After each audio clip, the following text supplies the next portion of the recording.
हम लोग इस भीषण परिस्थिति में भ्रमित हो जाते हैं। हम लोगों को बच्चे से सीख सकते हैं। एक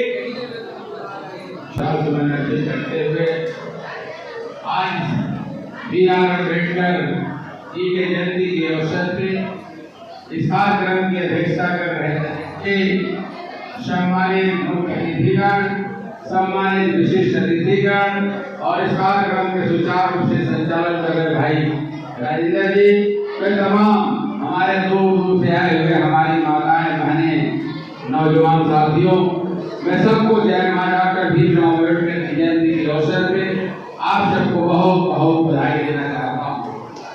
साथियों, बहुत कुछ न करते हुए, क्योंकि तमाम मैं सवेरे देखा 9 बजे से यह जुलूस निकला हुआ है, मैं तमाम दो शब्दों में अपनी बात कहना चाहूँगा।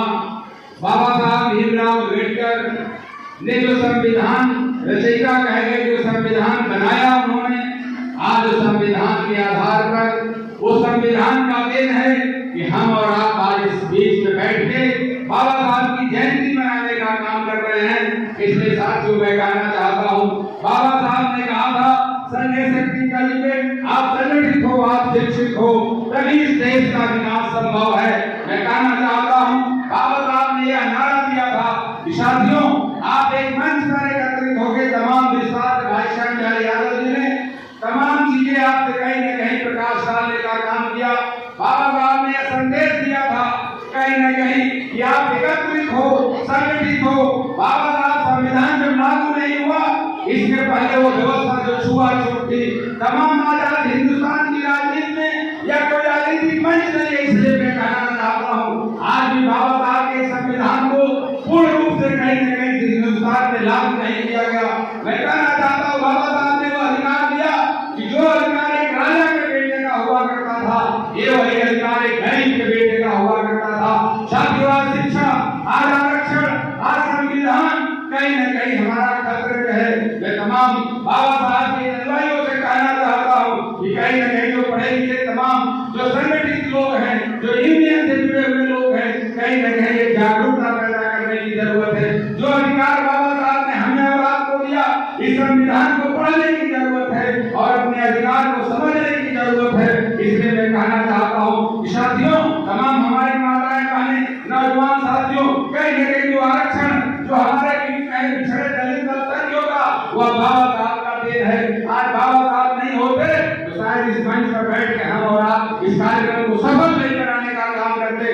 देश में तमाम चीजें आज हो रही है, आप देख लीजिए, आज भी हमें और आपको मंदिरों में पूजा करने का अधिकार नहीं है। हमारे देश का प्रथम नागरिक आज एसटी समाज का होने के नाते सबसे बड़ा लोकतंत्र का मंदिर जो बना, उसमें पूजा करने का अधिकार नहीं है। तो कहीं न कहीं इससे हमें आपको समझने की जरूरत है कि हमारे हक और हमारे समाज का काम कौन कर सकता है, इसके लिए हमें एकत्रित होने की जरूरत है। इसलिए मैं बहुत कुछ न करते हुए पुनः बाबा साहब की जयंती के अवसर पे तमाम साथियों का आभार प्रकट करना चाहता हूँ, बधाई देना चाहता हूँ। साथियों, इन्हीं सब बातों के साथ अपनी बात को विराम देते हुए जय हिंद, जय भारत, जय बाबा साहब, बहुत बहुत धन्यवाद।